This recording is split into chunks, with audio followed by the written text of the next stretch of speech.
Cayman, who never follows the ordinary path, entered the mountains in the cold season. He sought a safe campsite. To build a shelter and camp in the snow, Cayman struggled through the overgrown mountain terrain and arrived at a more sheltered slope. Here he planned to build the shelter, though it would take effort. The beautiful scenery made Cayman determined. No matter how hard or tiring it was, he would build a place of his own to settle down.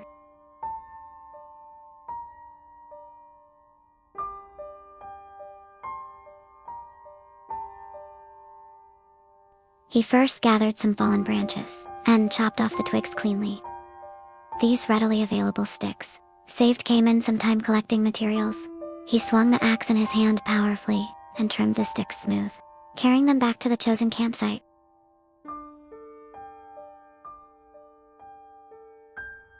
Cayman used a saw to cut grooves into both ends of the sticks, using the grooves to join them together. Cayman always worked calmly and steadily, striving to make every detail nearly perfect. When 4 grooved sticks interlocked, forming a square frame, it became the foundation sides of the shelter. Along the wooden square frame, he dug downward with a shovel. He planned to build the main structure 1 meter underground, so he kept digging continuously. Fortunately, the early winter ground was not frozen. The loose soil made digging much easier. In no time, Cayman had dug a 1 meter deep pit.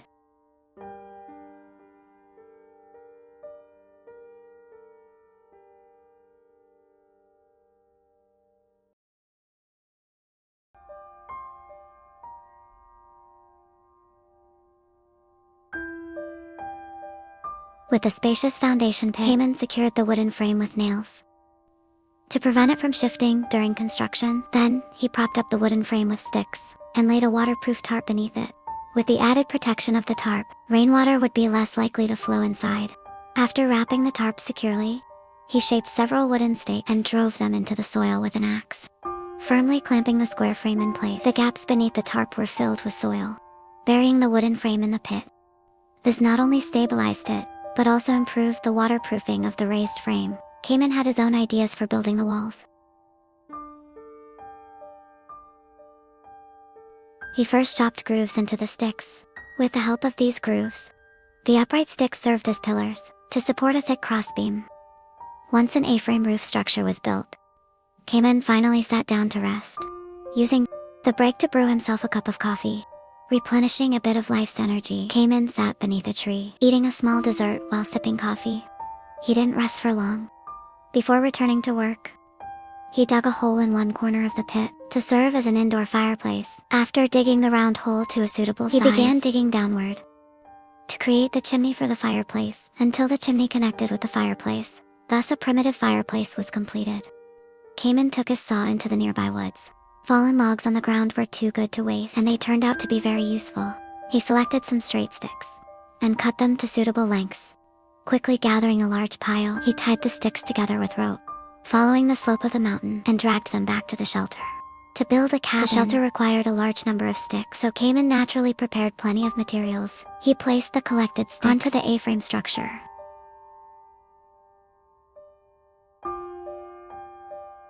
and sawed off the excess parts. As the smoothly trimmed sticks were placed one by one onto the frame, the shelter began to take shape. Following the building sequence, Cayman secured the wall sticks in order. Amid the clinking sound of the axe striking, most of the 2 walls were completed.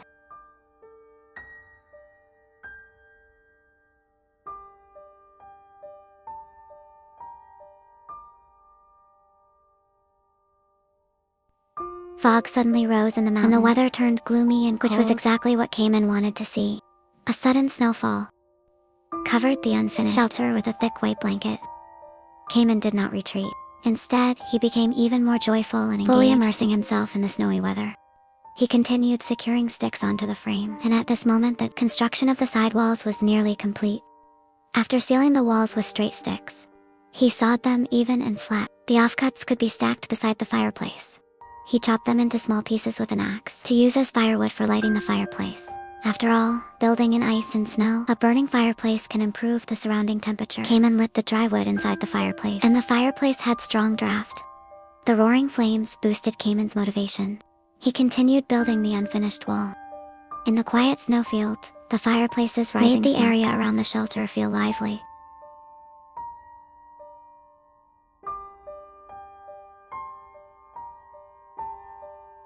Cayman gathered a large number of sticks again and dragged them back to the shelter down the slope. He sealed the final wall with wooden sticks to prevent snowflakes from drifting inside. The fire in the fireplace burned brightly. Cayman built a set of table and chairs with wooden posts so he could prepare food on them.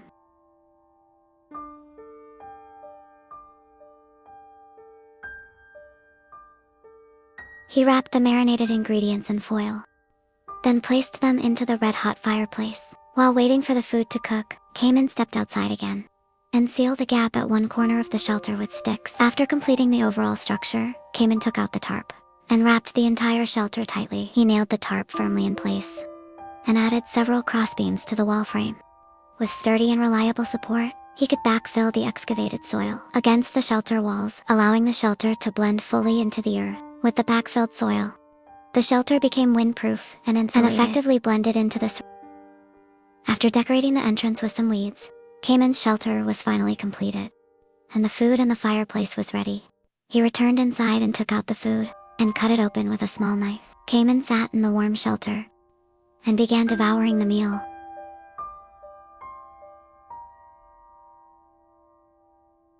After eating his fill, Cayman stood at the entrance, gazing at the beautiful scenery down the slope, happily concluding this snow camping trip. Cole, to make his retirement life more fulfilling, stepped into the first snowfall of early winter and entered the snow-covered forest to build a shelter and camp in the snow. After reaching a safe camping area, he chose a relatively sheltered flat ground and began building his shelter. Cole took out his axe and chopped several sticks for the shelter.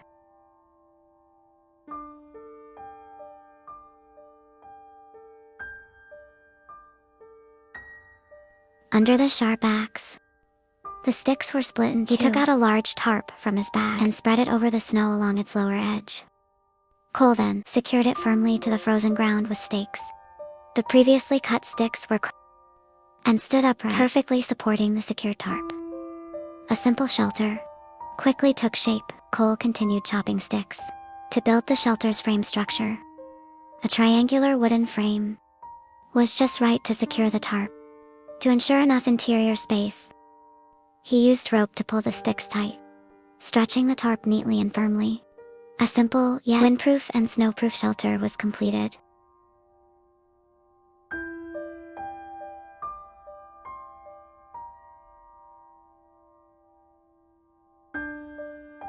Cole stacked stones to build a stove and drove a pair of forked sticks on both sides to create a grill rack.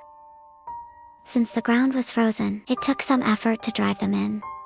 But it was no challenge for the experienced Cole. He first used a thin stick to make a pilot hole, then drove in the forked stick. After finishing the forked rack, Cole prepared another thin branch to install as part of the grill. He skewered the marinated whole chicken onto it. The hole secured the chicken firmly in place. With Cole's patient effort, a bright fire finally blazed on the grill. Under the high heat, the whole chicken released a rich aroma. Snowflakes began to fall from the sky. Cole sat in the warm shelter, admiring the beautiful snowy scenery outside. The snow-covered pines stood tall and the shelter looked exceptionally secure in the snow.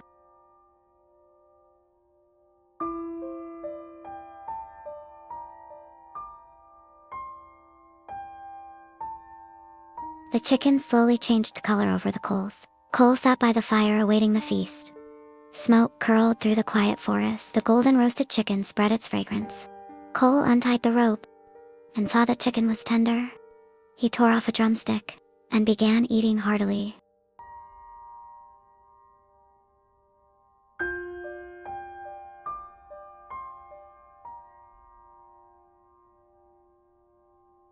Watching such delicious food late at night truly makes me hungry. After the meal, night fell. Cole returned to the shelter and drifted into a sweet sleep, ending a pleasant day of snow camping.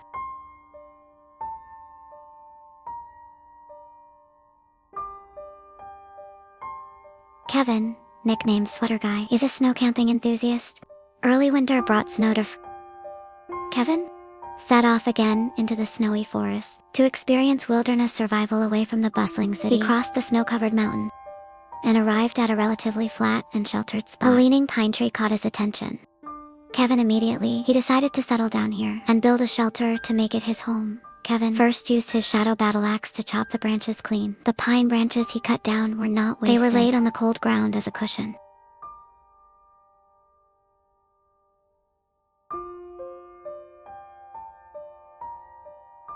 Since he planned to build the shelter against a large pine tree, Kevin began collecting building materials on the spot in the fort. These fallen sticks could be found everywhere. With just a little chopping, they would make excellent building materials. Kevin methodically collected the sticks. He leaned the processed sticks against the pine tree. As more sticks were put in place, the structure of the shelter began to take shape. It formed a simple A-frame structure. The space was neither too big nor too small, neither too high nor too low. For survival in a cold wilderness, this size of shelter was just right. When it comes to wilderness experience, Sweater Guy really knows best. If the shelter is too large, heat escapes easily, making it hard to keep the inside warm. If it's too small, living inside would be uncomfortable. Kevin used his shadow battle axe to split the collected sticks and arranged them along the trunk. Soon, the wooden frame of the shelter was completed.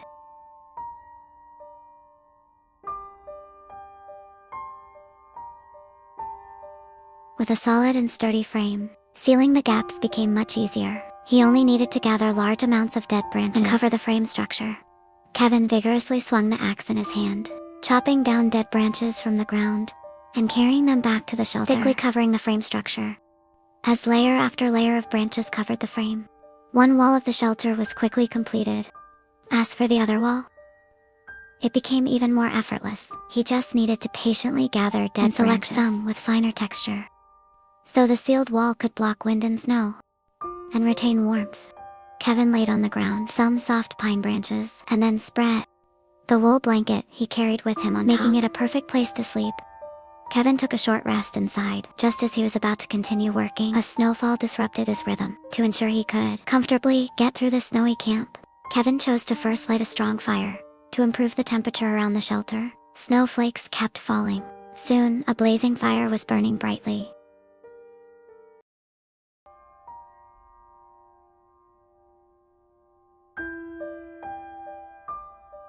The cold and silent forest became lively. Kevin sat inside the warm shelter. He used his axe to shape a thin branch. Using the sharpened stick to skewer large chunks of beef, he roasted them slowly over the coals. While waiting for the meat to cook, Kevin continued gathering pine branches. He took a large bundle and covered the roof of the shelter, making it more windproof.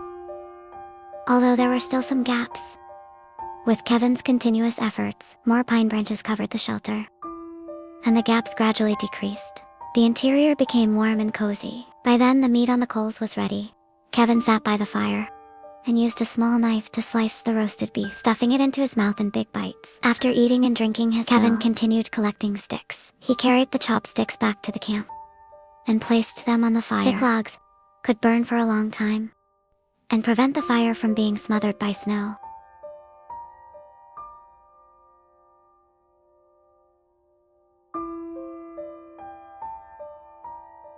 The sky gradually grew dark. Kevin used his spare time to chew a few more bites of beef, then went nearby to collect some more sticks.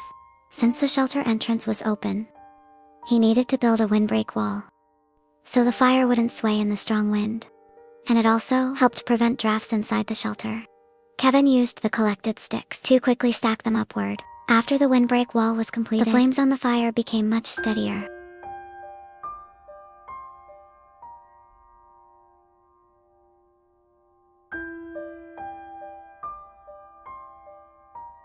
Kevin returned inside and spread out his sleeping bag. Outside, heavy snow continued to fall. Inside the shelter, Kevin crawled into his sleeping bag and slept peacefully. Early the next morning, the overnight snowfall had turned the land pure white. Kevin put on his snow boots, stepped outside and stretched. He rekindled the extinguished fire. The leftover beef from yesterday was still there. It only needed to be heated over the coals to make a decent breakfast.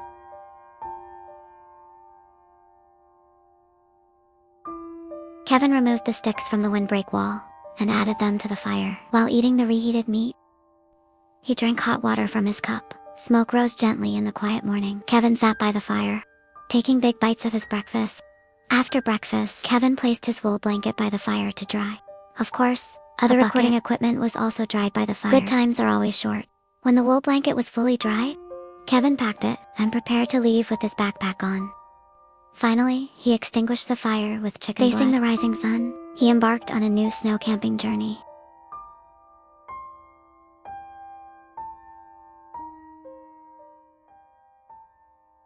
Ruizin is a snow camping enthusiast.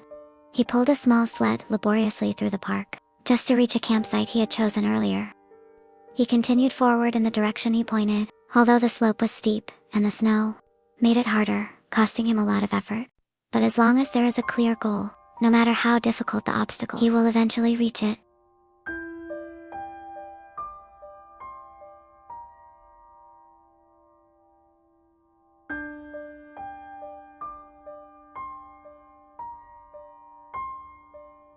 Ruizin used a slender stick to poke away the snow, revealing a cave on the hillside. It was not hard to see that the cave was extremely spacious. Ruizin cleared the snow at the entrance with a shovel, so he could enter the cave. Although the entrance was small, it was enough for the chubby Ruizin to crawl in. He placed his camping gear at the entrance, then entered the cave with a headlamp.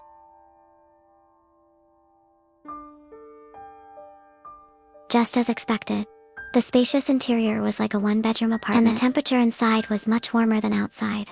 As a shelter for this snow camping trip, it was perfect. While strong winds howled across the snowy slope, Ruizin added some water at the entrance, and began planning how to make the shelter more windproof and insulated. He first took out the axe and saw from the sled, and went to a nearby grove.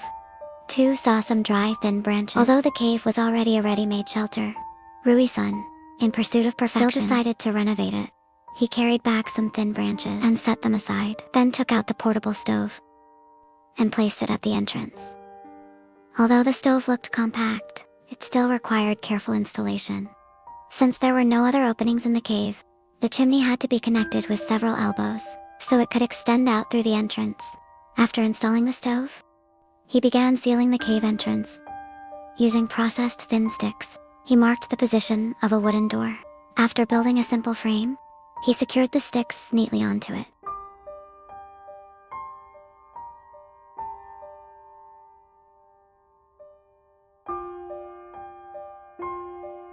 Then added a square wooden door, fixed in place with hinges. Soon the entrance was fully sealed.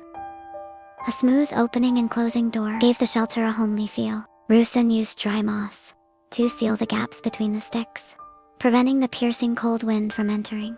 With the addition of the door, entering the shelter became slightly inconvenient.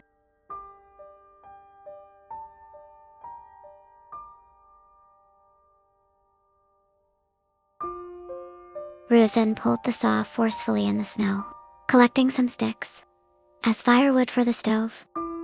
He filled the gaps around the chimney with fireproof insulation to prevent the heat from igniting the door. After everything was ready, Ruizin lit the firewood in the stove. As wisps of smoke rose from the chimney, the cold shelter became lively. As night fell, Ruizin returned inside. After a busy day, his stomach began to growl. With the stove providing constant heat, the interior became warm and comfortable. Ruizin sat in the cozy shelter and chopped some firewood with an axe, stacking it neatly on the stove for later use, mainly to dry the damp firewood with the stove's heat. For future use, Ruizin spread a tablecloth over a large rock and lit a lantern on top.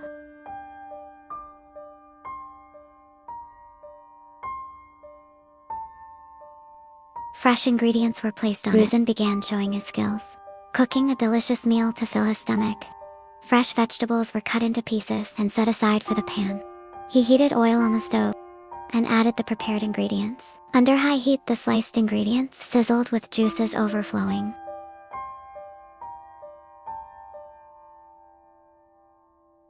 After plating, he sprinkled some seasoning. Ruizin then fried 2 steaks in the pan. From the quality of the food, it was clear he came well prepared. Such a lavish dinner made my mouth water. He even brewed a cup of coffee with hot water. In the snowy camp, the quality of life instantly improved. After the steaks were done, Ruizin plated them with the side dishes.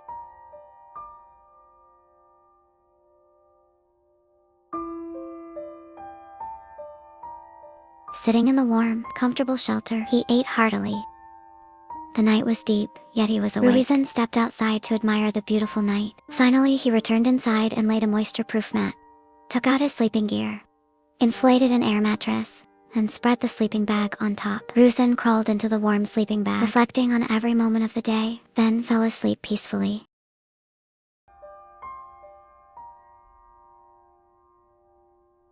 Early the next morning, Ruizin opened the wooden door of the shelter, packed his bags and prepared to leave. Good times are always short.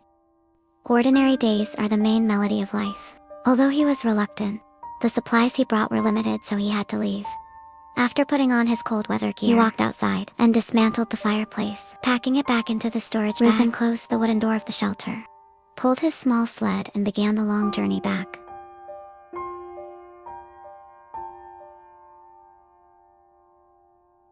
Rui-san, who loves snow camping, because the previous cave shelter was extremely comfortable, not only did he cook delicious food inside, but he also built a sturdy and beautiful wooden door for it. Not yet satisfied, Rui-san set off again, carrying heavy camping equipment. He struggled through the snow, passing through the woods, and crossing tall, snowy mountains. When tired, he stopped to catch his breath. After regaining his composure, he continued forward. Fortunately, those who work hard are lucky. Rui-san successfully reached the mountaintop. There was a built shelter hidden beneath the snow. Like the previous cave, this shelter had similar features. Rui-san used both hands to clear away the snow at the entrance, and the wooden door of the shelter was revealed. Rui-san opened the wooden door. The interior was spacious, though dust had settled after being unoccupied for so long.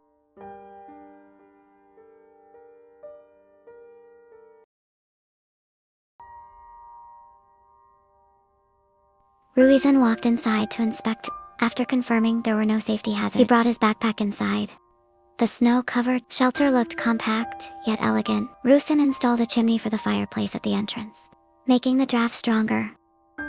Due to gaps in the wooden door, snow had fallen inside. So Rui-san first cleared the snow from the entrance so he could move in and out without dirtying his clothes. The cold cave had been unoccupied for a long time, and the interior was freezing. Rui-san first lit the fireplace to improve the temperature inside, then lit a kerosene lamp to solve the lighting problem.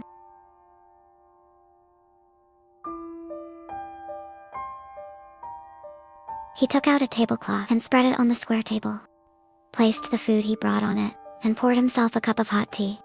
The cozy snow camping life began just like that. After having some simple snacks, Rui-san started cleaning the shelter. He swept the dust off the floor until it was all cleared outside. He made a simple table and chair beside the fireplace and added some fuel to the fireplace so the shelter could stay warm. On the cold slope, the chimney emitted warm air. Rui-san collected some straight, thin sticks and brought them back for later use. He removed the wooden planks from the door, adjusted the deformed latch back to the proper position, then reattached the removed wooden planks, and used the collected thin sticks to seal the gaps in the door, preventing snow from blowing inside. After finishing outside, Rui-san worked inside, adding fuel to the fireplace. With the help of the fireplace, the cave shelter gradually became warm enough for Rui-san to take off his thick coat.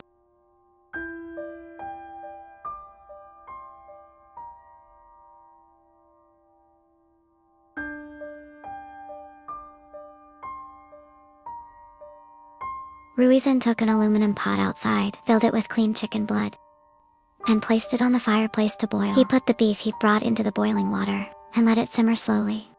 While waiting for the food, Rui-san took out paint and painted graffiti on the cave wall. Small, vivid drawings came to life under his brush. Turns out, he really has some artistic skill. As if returning to a primitive mountaintop life, different sized graffiti covered the wall, adding new elements to the cave shelter. After finishing the paintings, Rui-san lifted the lid to check the stewing beef. It was time to prepare some side dishes. He cut the ingredients into chunks, filling a bowl with potatoes and carrots.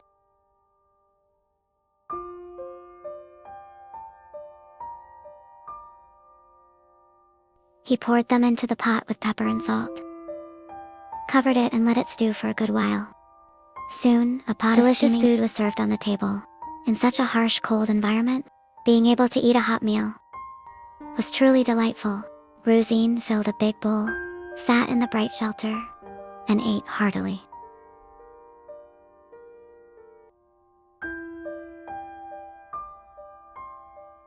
Watching this late at night really made me hungry. I almost wanted to make instant noodles. After eating and drinking his fill, Rui-san began preparing for bed.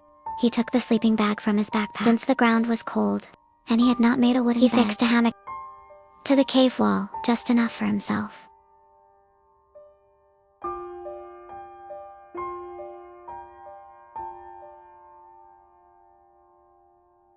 As night fell, Rui-san crawled into the warm sleeping bag and slept peacefully until the next morning. The crisp birdsong in the snow was pleasant. Reluctantly, Ruzin climbed out of the hammock. After getting dressed, he relit the extinguished fireplace. Ruzin took down the hammock from the wall, packed it, and hung it on the wall. He sat in the warm shelter and had a simple breakfast.